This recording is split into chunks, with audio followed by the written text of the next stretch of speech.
Salut à tous, ici Michael, j'espère que vous allez bien. On se retrouve aujourd'hui pour une nouvelle vidéo consacrée au logiciel Blender, vidéo un petit peu particulière parce qu'il ne s'agit pas vraiment d'un tuto à proprement parler, mais d'une vidéo qui va mettre en avant certaines fonctionnalités de la version 2.9, la nouvelle version de Blender, qui est sortie il y a quelques jours, voire une semaine et demie. Et j'ai fait un petit listing des fonctionnalités que je trouve essentielles et vraiment intéressantes à vous présenter en vidéo. Et en fin de vidéo, on ira directement sur le site de Blender pour passer rapidement les fonctionnalités qu'ils ont montrées sur la version 2.9, comme ça on est sûr d'en oublier aucune. Alors j'ai divisé en plusieurs catégories. D'abord on va voir les fonctionnalités de l'interface graphique, ensuite les fonctionnalités de la modélisation, ensuite des UV, et enfin de tout ce qui est visuel avec rendu, optimisation, éclairage, etc. Donc il y a beaucoup de nouveautés, je vais essayer de pas trop m'attarder dessus, mais de vous montrer un petit peu comment elle fonctionne. Donc vous voyez, version 2.9, je peux cliquer ailleurs pour enlever ceci. Donc la première nouveauté, en ce qui concerne l'interface graphique, le User Interface comme il l'appelle, c'est les modifiers. Donc les modifiers, c'est toujours au même endroit, Modifier Properties. Je peux rajouter deux modifiers, donc je vais rajouter d'abord un bevel et ensuite un Subdivision Surface. Je vais augmenter un petit peu ceci et les segments je vais mettre à 10 pour avoir quelque chose d'un petit peu plus adouci. Pour le moment, rien ne change. Petite subtilité pour ceux qui sont habitués à travailler sur Blender, vous remarquerez qu'il y a quelque chose qui a été enlevé. Enfin, il y a deux choses qui ont été enlevées. La première, c'est appliquer mon modifier. Avant, on avait un bouton Apply en haut à droite, également Duplicate, qui me permettait soit d'appliquer le modifier, soit de le dupliquer. Maintenant, il a été enlevé. Pas tout à fait. En fait, la fonctionnalité a été déplacée. Elle est présente dans cette petite flèche ici. Si je clique dessus, on a Apply, Duplicate et les Move, par exemple. Alors là, en termes de user experience, vous allez vous dire, c'est pas top. Avant, en un seul clic, je pouvais appliquer mon modifier. Maintenant, je dois aller chercher sur la petite flèche. Donc déjà, il faut être précis. Il faut cliquer, donc ça fait une opération en plus. Et ensuite, il faut faire apply. Alors là, vous dites peut-être, ouais, c'est pas top, je préférais la version d'avant.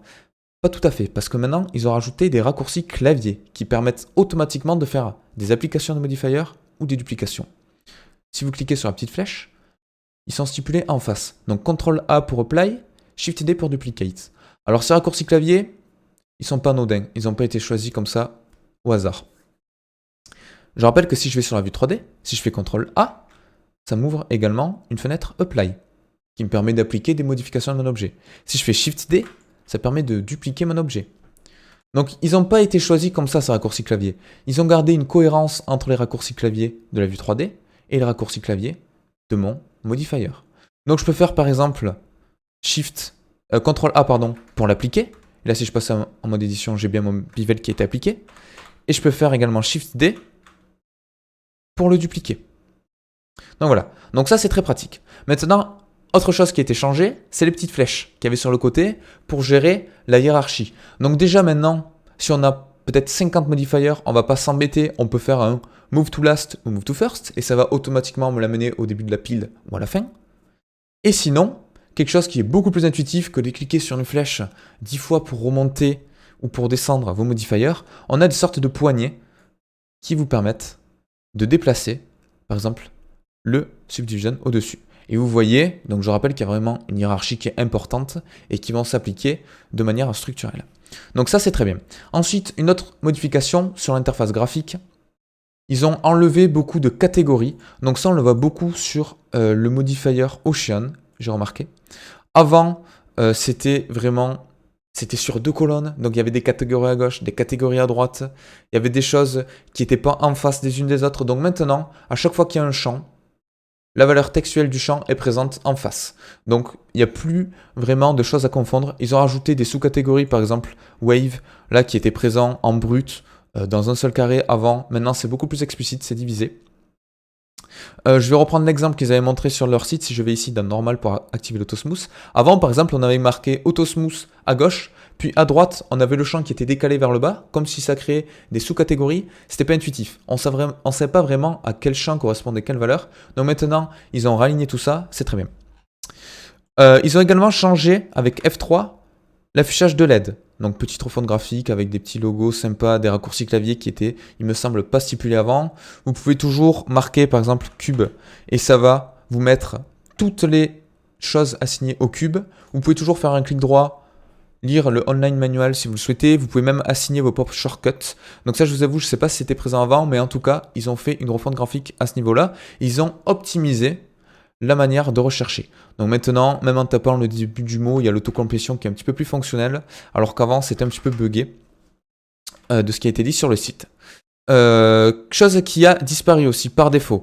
Si vous lancez Blender, donc là, moi, je l'ai activé, normalement, vous allez avoir ceci. En bas à droite, vous n'avez plus de statistiques de votre scène. Vous avez uniquement que la version du logiciel, qui est la version 2.9. Donc, vous ne pouvez pas étirer, hein, même si ça, c'est pas très intuitif. Vous pouvez juste le masquer. Donc, si il n'est pas affiché, vous pouvez l'étirer pour avoir la version ici. Mais avant, on avait quand même les statistiques de la scène, à savoir combien il y a d'objets, combien il y a de faces, combien il y a de triangles, combien il y a de points. Tout ça, c'était important pour voir si votre scène était optimisée. Là, par défaut, il est enlevé. Bon, certainement qu'ils ont fait des études, ils ont dû se dire que peu de personnes l'utilisaient, donc ils ont jugé nécessaire de l'enlever par défaut. Vous pouvez l'activer en faisant un clic droit en bas à droite et en mettant Scene Statistics. Et après, vous avez bien l'objet sélectionné, le nombre de vertices, les faces, les triangles, les objets, etc., etc. Vous avez également deux nouveautés, notamment le système memory. Donc là, 16 mégas, ça c'est la RAM. Et vous avez également la vidéo memory. Donc je peux cliquer dessus. Et ça, c'est la VRAM. Donc la VRAM, en quelque sorte, c'est une sorte de mémoire tampon qu'il y a sur votre carte graphique qu'on appelle VRAM. Donc c'est là que va transiter les données visuelles avant d'être calculées par la carte graphique. Donc c'est un peu l'équivalent de la RAM, sauf que c'est vraiment dédié aux outils graphiques présents sur votre carte graphique, pour ceux qui en ont. Donc là, on voit que par exemple, ma scène occupe actuellement 1,7 Go de RAM sur 8 Go. Donc voilà.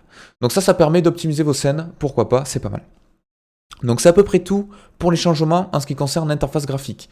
Maintenant, on va passer sur la partie un petit peu plus intéressante, c'est la partie modélisation. Donc il y a deux nouveautés. La première, elle est vraiment très intéressante, et quand j'ai vu ça, j'étais là, ah ouais, ça c'est vraiment pas mal. Donc je vais découper mon maillage très rapidement, à peu près, on va dire comme ceci. Je vais en refaire un là. Donc actuellement, dans Blender, si je sélectionne par exemple cette face-là et que je veux faire une extrusion pour la décaler, donc si je fais G, ça décale tout, donc c'est pas top. Moi, je voudrais juste décaler la face. Donc l'extrusion, si je la fais ici, il n'y a pas de souci. Elle rentre bien dans mon objet, parce qu'il n'y a pas vraiment de corrélation, d'incidence sur le reste de mon maillage. Alors que si je la fais là, par exemple, si je fais E, on voit que ça me fait ça. Et ça, c'est pas bon du tout. Là, ça nous superpose des faces. Vous voyez, ça bug un petit peu sur l'affichage, parce que ça se chevauche. C'est nul. Ça vaut rien. Avant la méthode, il fallait faire un loop cut, enlever des faces, recalculer, rejoindre des points, c'était vraiment pas pratique. Maintenant, on a un nouveau type d'extrusion qui s'appelle le manifold, qui est présent ici. Extrude manifold. Je peux cliquer dessus, ça me met automatiquement une poignée. Il y a un raccourci clavier qui est Alt-E. Il a été rajouté ici. Avant, il y avait le Individual Faces, Long Normals. Maintenant, il y a Extrude Manifold. Je vais utiliser la version visuelle pour vous montrer. Ce sera peut-être un petit peu plus explicite. Donc, je vais faire la même chose que tout à l'heure. Je vais prendre ma poignée, je vais glisser. Et là, qu'est-ce qui se passe? Ça me décale ma face et ça me recalcule de telle manière à ne pas avoir de doublons de faces superposées. Donc ça, c'est excellent parce que du coup, très rapidement, bon, je vais utiliser le raccourci clavier pour vous montrer. Très rapidement, je peux avoir des extrusions de faces qui vont garder un maillage propre, vous voyez. Alors qu'avant, pour faire l'équivalent qu'avec des extrusions classiques, je peux vous montrer, vous voyez, c'est très rapidement, ça devient n'importe quoi. Alors ça, c'est vraiment une fonctionnalité qui est géniale, qui a été rajoutée, et qui va vous permettre de travailler avec beaucoup plus de souplesse dans vos modélisations et d'obtenir des résultats en gardant une topologie propre, optimisée et très simple. Ça évite beaucoup d'étapes. Ceux qui ont déjà fait des modélisations hard poly, qu'on appelle, ben là, vous allez voir vraiment la différence. Ensuite, on a le slide mapping. Alors, qu'est-ce que le slide mapping? Je vais rajouter vite fait un cube et un cylindre. Donc là, je m'appuie sur les exemples qu'ils avaient montrés sur le site parce qu'ils sont très explicites. Déjà, sachez que dans Blender, je vais joindre les deux maillages, on a quelque chose qui s'appelle le snapping. Le snapping, c'est quoi? Souvent dans mes vidéos, je vous dis, quand on décale les objets, on appuie sur CTRL pour faire un décalage incrémental, suivre un pas. Mais en fait, ça, c'est ce qu'on appelle du snapping. Il est présent en haut, donc c'est ceci. Quand j'appuie sur CTRL, il s'active tout seul. Du coup là, CTRL, je vois bien que j'ai un déplacement selon un pas. Et en fait, par défaut, il est présent en increment. C'est pour ça qu'on se décale d'un pas. Donc je peux l'activer en cliquant ici. Et si j'appuie sur G, vous voyez que ça revient à la même chose que d'appuyer sur CTRL. Donc on a quelque chose qui s'appelle Snapping Increment qui est très bien. On en a certains en Faces qui permet de me snap à une face. Là, vu que j'ai sélectionné une Edge, ce qui est intéressant, c'est de voir le snapping par Edge. Et maintenant, si je décale mon Edge, dès qu'elle va rencontrer, vous voyez, une autre Edge, j'ai un petit cercle qui apparaît et Blender m'indique qu'il va être collé, entre guillemets, à celle-ci. Donc ça, c'est très pratique, ça évite de prendre les coordonnées, de les copier, de les coller sur l'autre objet pour qu'elles soient vraiment fusionnées au même endroit. Donc maintenant, l'avantage, c'est que, certes, on peut toujours déplacer mes edges comme ça, mais avant, ça ne marchait pas avec ce qu'on appelle le edge slide, c'est-à-dire le déplacement des arêtes comme ceci. Alors que là, vous voyez, ça fonctionne très bien. Et du coup, pour transitivité, ça ne marchait pas non plus avec le loop cut. Le loop cut, c'est quoi? C'est le CTRL R qui permet de subdiviser mon objet. Là, je peux faire un CTRL R, je peux le décaler, le mettre ici. Et du coup, ça me permet d'optimiser mes découpages et d'obtenir quelque chose qui est très bien avec une hiérarchie très propre dans ma topologie. Et ça va permettre d'optimiser vraiment le workflow, notamment pour ceux qui font de la rotopologie. Et pour découper votre maillage et suivre la topologie, par exemple, entre mon cube et mon cylindre, ça va être très pratique. Donc voilà. Ensuite, on a une autre fonctionnalité pour le Sculpt mode. Bon, je vous avoue que c'est pas le mode que j'utilise le plus, mais sachez que déjà, en ce qui concerne le multi-resolution, il y a eu beaucoup de nouveautés. Donc on ira les voir par la suite sur le site de Blender. Et on a également des nouveautés en ce qui concerne ce mode-là de peinture qui est le pose mode, qui permet de générer en gros une sorte d'armature sur votre objet. Là vous voyez, j'ai un petit segment qui apparaît. Par défaut, il était présent uniquement sur le Rotate and Twist. Donc c'était très bien, ça permettait de gérer les poses de certaines parties de mon objet. Voilà, très facilement. Maintenant, si je vais dans Tool à droite et que je vais dans Deformation, j'en ai de nouveau. J'ai le Scale, qui n'était pas présent avant, qui me permet de changer l'échelle en fonction de cette pose-là. Et j'ai également le Squash, Scratch, qui me permet de faire des choses comme ceci et qui sont assez sympas. Donc ceux qui font de la sculpture vont être assez contents parce que ça, c'est quelque chose qui manquait. On avait un seul mode de présent. Donc ça, c'est vraiment sympa. On a ensuite mon chouchou, mon préféré, la nouveauté, je pense que qui m'a le plus intrigué au début. Et quand j'ai testé, j'étais ah ouais, là vraiment, on est sur quelque chose d'intéressant.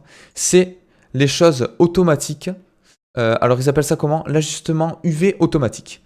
Je m'explique. Je vais créer rapidement un matériau ici et je vais rajouter dans le Shader Editor une texture. Donc Shift A, Image Texture. Voilà, je vais le relier à la color. Je vais juste ouvrir très rapidement une texture par exemple de bois. Et vous allez voir, voilà, j'ai mon bois ici. Alors par défaut, dans Blender, si je passe en mode édition, que je sélectionne ceci, si je fais une extrusion, bon déjà ça bug un petit peu, mais ça c'est normal parce que je rajoute de la matière. Mais si je décale ma face, ça m'étire, vous voyez.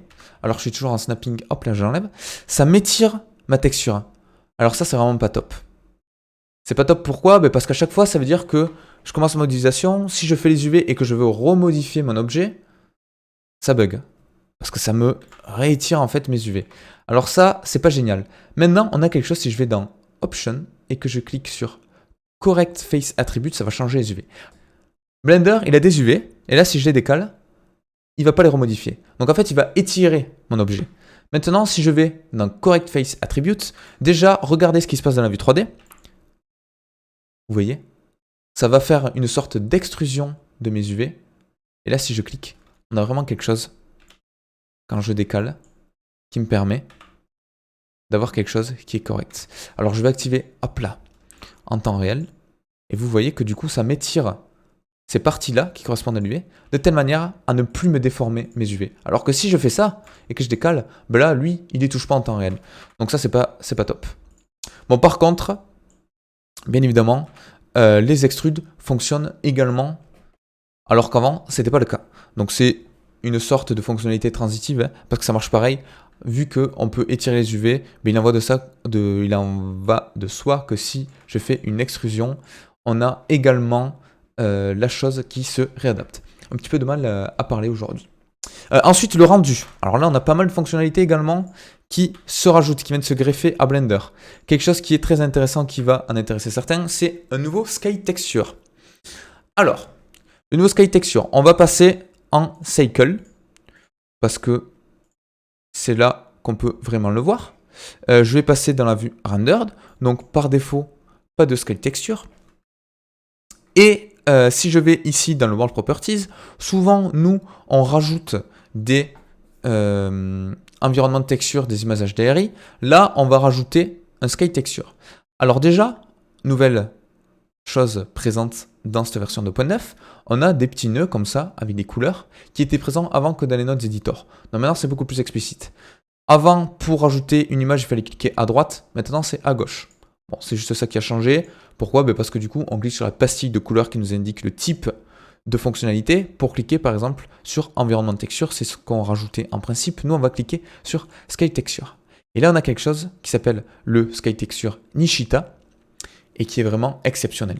Il est exceptionnel pourquoi? Parce qu'il va vraiment vous générer un soleil, mais d'une manière, comme on n'a jamais fait, quoi. Vous pouvez régler la taille du soleil, vous pouvez régler son intensité, vous pouvez régler le Sun Elevation. Ça, vous vous dites, ouais, pas top, mais ça va avoir une influence, du coup, regardez, sur le zénith, on va dire, sur votre fond. Parce qu'il va calculer les réfractions de la lumière de manière à avoir soit quelque chose qui ressemble à un lever de soleil, soit quelque chose qui est, comme à midi, une lumière à 100% blanche quasiment, et quelque chose qui, en fin de soirée, va se rapparenter à un coucher de soleil. Donc ça, c'est vraiment exceptionnel. Vous pouvez obtenir des choses, regardez, vraiment excellentes. Vous pouvez activer ou désactiver le Sun Disk. Donc là, il sera plus présent, mais du coup, on n'a plus le même effet sur notre scène. Vous avez également le Sun Rotation, donc pour gérer la rotation du soleil. Donc ces deux valeurs vont faire en fait des rotations de notre soleil pour influencer l'éclairage. On a également l'altitude, donc ça va pardon, gérer un petit peu le mode d'éclairage en fonction de l'atmosphère. Donc ça c'est l'altitude je crois au niveau de la mer, voilà, height from sea. Donc si je mets quelque chose d'extrêmement élevé, là on est dans la stratosphère, hein. Et du coup vous pouvez obtenir des effets assez sympas. Donc tout ça c'est basé sur des calculs physiques, hein. Donc c'est vraiment impressionnant. La densité de l'air pour laisser passer plus ou moins de rayons. Le dust pour ajouter un effet de poussière. La couche d'ozone. Donc je pense que si je mets un, c'est bleu à 100%. Voilà. Donc vous avez beaucoup de force. Et la force globale, un petit peu comme on gère l'HDRI, qui permet d'obtenir des choses vraiment sympas. Donc à ce niveau-là, on est vraiment gâté. Alors on a quelque chose également qui s'appelle le denoise, qui est vraiment excellent. Juste avant, je vais vous montrer une autre fonctionnalité que j'ai oublié de parler et qui est intéressante. Je vais rajouter un plan ainsi qu'une sphère. Voilà, ma sphère qui est en low poly, il y a très peu de polygones. Si je passe en vue rendue sur Cycle, GPU, voilà, on a, si je fais un shade smooth, par exemple sur ma sphère, on a des petits crénelages là, comme ça, qui apparaissent, qui sont pas très beaux sur mon ombre. Alors ça vient de quoi? Ça vient que par défaut, Blender, il va calculer et essayer de projeter l'ombre en associant des faces. Et ça, c'est pas top. Pour changer ça, maintenant, on a une fonctionnalité dans Object Data Properties. Si je vais... non, c'est ici, pardon. C'est dans le Object Properties, pas le Object Data. Si je vais dans Shading, on a un Shadow Terminator Offset qui par défaut est à 0. Et si je mets par exemple à 0,1, il va lisser cette ombre. Et regardez bien les crénelages qu'on a actuellement sur mon objet. Si je fais Entrer, là, ils sont plus du tout présents. Si je mets 0,2, ça va encore plus lisser. Et du coup, je suis sûr d'avoir un bel éclairage. Donc ça, c'est vraiment génial. Donc maintenant, je vais vous montrer la dernière fonctionnalité qui est vraiment intéressante dans Blender. Donc pour cela, je vais utiliser une scène sur laquelle j'ai travaillé dernièrement, qui est un bar en 3 dimensions. Bon, jusqu'à là, rien de bien exceptionnel. Vous allez voir qu'on a quelque chose maintenant qui s'appelle le denoising en temps réel dans la vue 3D, qui était présente avant avec ceux qui possédaient des cartes NVIDIA de la famille des 30, donc les 3060, 3070, etc. Par contre, j'avais juste activé le override. Je vais l'enlever, sinon ça va pas être top. Donc voilà, alors sachez que maintenant, ce qui s'appelle le Optics Denoiser, qui n'était présent qu'avec les cartes Nvidia de la dernière génération, sont présentes à la fois sur les 700, les 800, les 900, les 1000, les 2000 et du coup les 3000. Les 2000 qui étaient les RTX et qui étaient les seuls compatibles avec ça. Maintenant, il y a possibilité d'utiliser sur toutes les cartes Nvidia à partir donc des catégories 700. Donc actuellement, vous voyez là, si je suis sur une scène assez complexe, ça met beaucoup de temps à calculer et ce qui serait pas mal, c'est d'activer un denoiser en temps réel dans ma vue 3D. Mais maintenant, c'est possible en allant directement dans le Render Properties. Vous avez quelque chose qui s'appelle Denoising Viewport. Je peux cliquer dessus et vous voyez, donc par défaut, il y a un petit souci, je trouve, c'est que le Start Sample, il est présent à 0 ou à 1. C'est-à-dire que le denoising se fait en temps réel tout le temps sur votre scène. Et du coup, ça va laguer un petit peu, je vais vous montrer la différence. Donc là, j'ai mis 6, c'est-à-dire que dès que je vais arriver à 6 samples en haut à gauche de calcul, il va y avoir un denoiser qui va s'effectuer. Et vous allez voir la différence. Là, il y a du noise. Là, il n'y en a plus du tout. Tout est lissé. Et du coup, de manière incrémentale, il va petit à petit recalculer ma scène. Et là, en temps réel, je peux tourner. Du coup, il va recalculer et dès qu'il repasse à 6, il va réeffectuer le denoise. Donc ça, c'est très pratique. Alors moi, j'aime bien le mettre à 6 par défaut. Peut-être qu'il me le met d'ailleurs. Je pense que par défaut, si je fais reset to default value, il le met à 1. Alors l'avantage de le mettre à 1, c'est que quand vous allez tourner, il va toujours y avoir du denoise. Vous voyez. L'inconvénient, c'est que du coup, il y a votre viewport qui rame un petit peu. Là, vous voyez, c'est un petit peu moins fluide. Alors que si je le mets par exemple à 3, certes, quand je tourne, j'ai du noise, mais c'est extrêmement fluide. Et dès que je vais lâcher, au début, il calcule. Et dès qu'il va passer à 3, par exemple, il denoise. À la limite, vous pouvez le mettre à 2. Je pense que ça corrige le problème du fait qu'il y ait toujours un denoise en temps réel. Donc là, c'est extrêmement fluide. Et effectivement, dès qu'il passe à 2, bam, il denoise. Alors que le 1, il fait ça en permanence. Donc des fois, ça fait un petit peu mal à la tête de voir le truc flou qui tourne autour de vous. Donc ça, c'est vraiment comme vous le souhaitez. Certains voudraient le laisser à 0. Du coup, si je passe en vue caméra, je vois déjà un pré-rendu qui s'affine au fur et à mesure, ce qui peut être intéressant. Donc vous avez différents modes de denoiser. Vous avez le Optics qui va fonctionner avec votre carte graphique. Et vous avez le Open Image Denoiser qui, là pour le coup, va fonctionner avec votre processeur, c'est-à-dire votre CPU. Si vous le mettez en automatique, Blender va choisir, va faire un petit calcul pour savoir quel est le plus rapide et il va optimiser. Et vous avez également le denoiser maintenant dans le rendu qui est présent ici avec différentes technologies également. Donc voilà, c'est à peu près tout pour ce que je voulais vous montrer sur Blender. Si vous allez sur ce lien-là que je mettrai dans la description, vous avez vraiment le listing complet de toutes les nouvelles features. Donc il y a par exemple le Sky que je vous ai montré. Donc vous pouvez voir, on peut avoir vraiment des rendus assez sympas. L'avantage c'est que vous pouvez télécharger également le fichier de cette scène-là gratuitement. Il vous explique un petit peu comment fonctionnent les différents paramétrages. Donc vous pouvez animer l'élévation du soleil et du coup avoir quelque chose qui fait un cycle jour-nuit dynamique assez sympathique. Vous avez également, donc ça je n'en ai pas parlé, une amélioration du motion blur pour le Eevee. Donc c'est un petit peu difficile de vous démontrer ça dans une vidéo, donc là vous pouvez le tester. C'est beaucoup plus rapide, il y a des tests avec l'ancienne version et la nouvelle. Vous avez ce que je viens de vous montrer, le denoiser, avec maintenant quelque chose qui s'applique à toutes les cartes graphiques, c'est marqué en dessous. Donc ça, comme je vous ai montré, le Shadow Terminator, avec les petits crénelages sur du low poly qui ont été enlevés. Les RTX and More, donc maintenant, ça supporte le NVLink, c'est-à-dire que si vous avez plusieurs cartes graphiques, vous pouvez les connecter en SLI et du coup prendre parti de la puissance de toutes vos cartes graphiques. Donc ça s'applique uniquement à ceux qui possèdent plusieurs cartes graphiques dans leur PC. Et vous avez maintenant Optics is available pour toutes les NVIDIA GPUs that support which is Maxwell and higher, c'est-à-dire 700, 800, 900, 1000 séries et bien évidemment les 2000 et les 3000 qui vont arriver, qui seront bien évidemment compatibles, j'espère. On a le multi-res qui permet maintenant de faire des retours arrière avec un facteur supplémentaire sur la résolution. Donc ça, je n'ai pas parlé parce que c'est pas ma spécialité et c'est un petit peu long à vous montrer. On a le Close Filter qui vous permet maintenant de faire des simulations de vêtements en définissant des sortes d'index à certaines parties des objets et dire par exemple là, la partie rose, elle va avoir tel comportement, la partie jaune, elle va en avoir un autre. Donc voilà, ça peut être sympa également pour faire vos simulations. Ça, c'est ce que je vous ai montré avec le pose mode qui a changé. Donc avant, on avait le rotate and twist. Maintenant, on a deux nouveau deformation mode qui a été rajouté, à savoir le scale et l'autre c'est le squash. Donc il y a beaucoup de fonctionnalités, vous pouvez tout lire si vous souhaitez. L'extrude manifold, donc ça, exceptionnel. Vous voyez, c'est vraiment très fluide. Ça permet d'obtenir des choses assez sympas en un temps record. Le slide snap.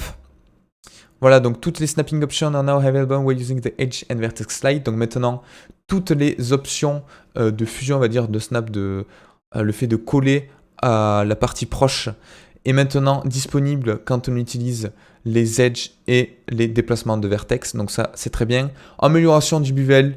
Bon, ça, je vous avoue que c'est pas non plus la grande nouveauté. Ils ont amélioré un petit peu l'interface graphique des bevels personnalisés. Maintenant, on a un petit peu moins de problèmes d'orientation de normal. Avant, quand on utilisait des knives ou des dissolve ou même du rip qui permet en fait de déchirer une partie de notre maillage, on avait, comme vous pouvez voir à gauche, les normales qui étaient inversées, du coup on n'avait plus la corrélation. Alors que maintenant, les normales fonctionnent correctement, il y en a beaucoup plus. Il y a l'ajout d'une fonctionnalité spray dans Océan qui permet de calculer les bulles qui sont générées dans l'océan. Donc vous voyez, ça fait beaucoup de nouveautés. Mon chouchou, bien évidemment, les UV en temps réel qui sont calculés. Donc ça, c'est vraiment exceptionnel. Et du coup, quand vous subdivisez et quand vous faites des extrusions, tout s'adapte en temps réel.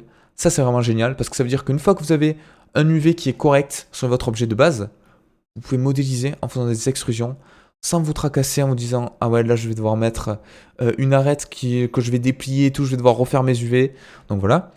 Maintenant, vous avez des UV rip, donc c'est-à-dire que vous pouvez découper des parties de votre UV un petit peu comme on peut le faire sur les maillages 3D. C'était pas possible avant, maintenant on peut le faire. Possibilité d'importer certaines données avec OpenVDB pour les fluides, la fumée, etc. Le close pressure maintenant que vous pouvez faire en gradient, donc faire un dégradé de pression sur vos objets pour la simulation. Et ensuite, comme je vous ai dit, donc le nouveau interface graphique pour la recherche. Donc voilà, avec F3, Easy Reading, comme vous voyez maintenant, les sortes de décalage qui est présent entre les catégories sont plus présents. Donc on a vraiment en face chacun des options qui sont présentes. Il y a même des catégories qui ont été enlevées. Par exemple, le Tosmooth, avant c'était une catégorie alors qu'il n'y avait qu'un élément dedans. Donc c'est pas une catégorie en soi, c'est pour ça qu'ils l'ont regroupé. Les modifiers, les statistiques, donc tout ça je vais les montrer, et beaucoup plus, les Nuke Distortion. Alors ça c'est quoi? Nuke, c'est un logiciel un petit peu comme After Effects de post-processing de vidéo. Vous pouvez maintenant avoir, donc il y a cet effet de lentille qui est présent souvent sur les vidéos. Quand vous avez cet effet de lentille, vous pouvez enlever cet effet-là, faire votre compositing et rappliquer l'effet de lentille pour rajouter ce côté réaliste. Et c'est à peu près tout, il y a plein de fonctionnalités, je vous mettrai dans la description le lien. Donc voilà, j'espère que cette vidéo un petit peu longue, hein. On a 28 minutes pour parler des nouveautés, c'est assez long. Ça vous aura plu, donc il y a beaucoup de nouveautés, je vous laisse les tester. Si vous avez des questions, n'hésitez pas et je vous dis à la prochaine. Ciao.